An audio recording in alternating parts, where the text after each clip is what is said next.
بسم اللہ الرحمن الرحیم۔ السلام علیکم ورحمۃ اللہ وبرکاتہ۔ اپنے چینل نذیر جان ہومیوپیتھک انفوٹیک میں خوش آمدید کہتا ہوں۔ آج کے لیکچر میں بات کریں گے فیرم فاس پر۔ آپ ہمارے چینل پر نئے ہیں تو چینل کو سبسکرائب کریں، بیل آئیکن کو پریس کریں، دوسروں کے ساتھ شیئر کریں۔ فیرم فاس فاسفیٹ آف دی آئرن ہے۔ تاریخ پیدائش 20 فروری تا 21 مارچ۔ اس کے نام کے حروف جو خاص ہیں دال اور چے ہے۔ جن کے نام کی ابتدا دال سے یا چے سے ہو ان کے لیے یہ بہت ہی اعلیٰ دوا ہے۔ یہ جن کی تاریخ پیدائش 20 فروری سے 21 مارچ تک ہے، ان تمام افراد کے لیے، میل فیمیل بچے بچیاں سب کے لیے بہت ہی اعلیٰ دوا ہے۔ فیرم فاس کے اندر وٹامن کے، فولک ایسڈ، B12 اور آئرن بھی پایا جاتا ہے۔ اور فیرم فاس میں وٹامن کے کی اور فولک ایسڈ، B12 اور آئرن کی کمی سے جو علامات پیدا ہوتی ہیں ان تمام علامات کو یہ دور کرتی ہے۔ پریگننسی کے دوران اکثر خواتین کو جو ہے نا انیمیا ہوتا ہے، ان میں فولک ایسڈ کی کمی ہو جاتی ہے، وٹامنس کی کمی ہو جاتی ہے، آئرن کی کمی ہوتی ہے۔ وہ مختلف قسم کے آرٹیفیشل جو ہے ملٹی وٹامن استعمال کرتی ہیں، جس سے ان کے بہت زیادہ سائیڈ افیکٹ ہوتے ہیں۔ آپ ڈیورنگ فرسٹ منتھ سے آپ لے کر لاسٹ منتھ تک فیرم فاس استعمال کر سکتی ہیں، جس کے کوئی سائیڈ افیکٹ نہیں ہے۔ وہ آپ کو جو ہے نا تمام قسم کے جو ہے نا منرل، وٹامنس، آئرن، B12 اور فولک ایسڈ جو ہے نا جی اعلیٰ مقدار میں اس کے اندر پائے جاتے ہیں، اور آرٹیفیشل کی کسی بھی ضرورت نہیں پڑے گی انشاءاللہ تعالیٰ۔ فیرم فاس ایک بہترین اینٹی سورک دوا ہے اور ہر قسم کی سوزش کے لیے مفید ہے۔ فیرم فاس ہر قسم کی سوزش انفلیمیشن کے لیے بہترین دوا ہے۔ فیرم فاس ان لوگوں کے لیے مفید ہے جن کا رنگ زرد ہو یعنی انیمک ہو۔ فیرم فاس جسم میں خون کی کمی، HB لیول جن کا کم ہو اور انتہائی لیول کم ہو، جن کو ہر ماہ یا ہر دوسرے چوتھے یا جو بھی ان کی روٹین ہوتی ہے ان کو ہیموفیلیا یا تھیلیسیمیا ہو جاتا ہے، جس میں ان کو خون کی اشد ضرورت پڑتی ہے، خون لگانا پڑتا ہے۔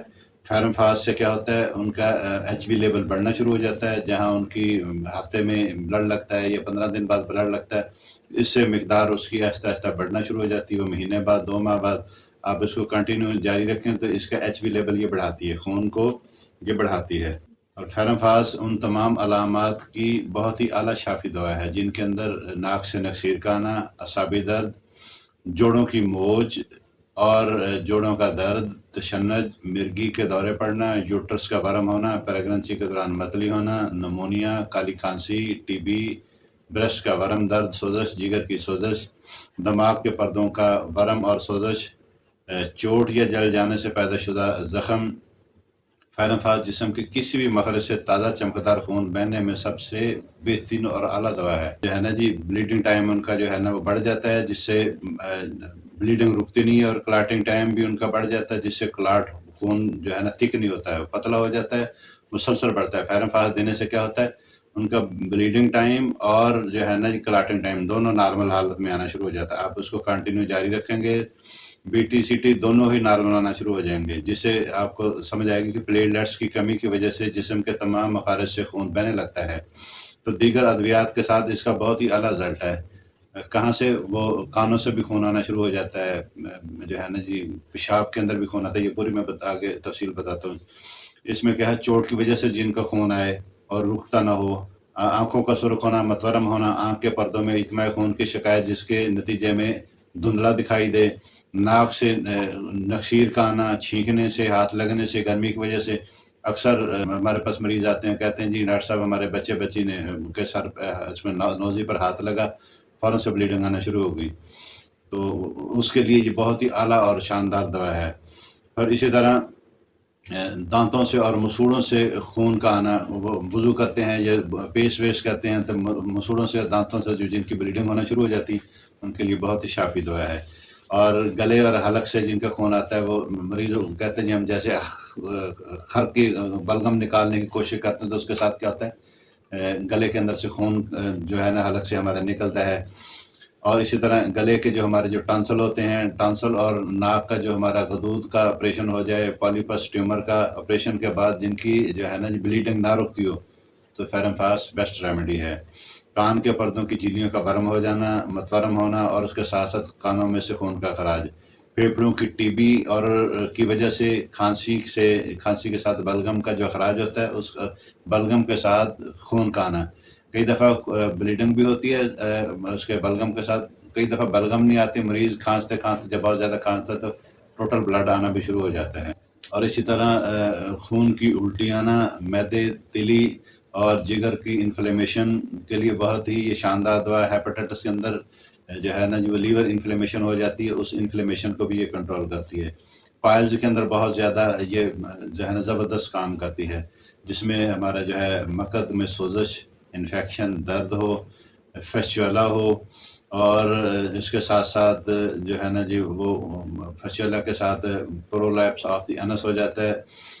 और उसमें क्या होता है मकद जो है ना वो बाहर आना शुरू हो जाता है, उसमें बहुत ज़्यादा तकलीफ़ होती है और मरीज़ पखाने के लिए ज़ोर लगाता है तो पखाना नहीं आता, ब्लीडिंग आना शुरू हो जाती है। उन तमाम अलामत को ये बहुत ही आला चंद खुराकों से ठीक करती है। बहुत सारे मरीज़ आते हैं, वो बताते हैं कि हम पखाना करते हैं, पखाने के साथ-साथ ब्लीडिंग का होना, और कई दफ़ा पखाना नहीं होता, सिर्फ़ वाशरूम में बैठते हैं तो उनका टोटल फ्रेश ब्लड आता है। उन फ्रेश ब्लड को भी ये कंट्रोल करती है।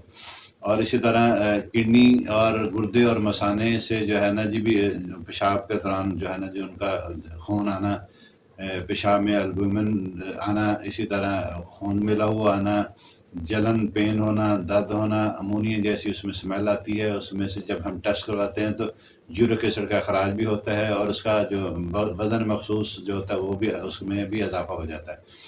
जिन फीमेल में अबॉर्शन का रुझान ज़्यादा हो, बार-बार अबॉर्शन हो, ब्लीडिंग हो, अठरा बांझपन की शिकायत हो, उनको ब्लीडिंग को कंट्रोल करने के लिए जो ट्रांज़ामीन इंजेक्शन लगाया जाता है, तो या कैप्सूल ट्रांज़ामीन का दिया जाता है, 250 भी है, 500 भी है, सुबह-शाम ये मुख्तलिफ जो भी डॉक्टर डायग्नोज़ करते हैं, या विटामिन के के इंजेक्शन लगते हैं।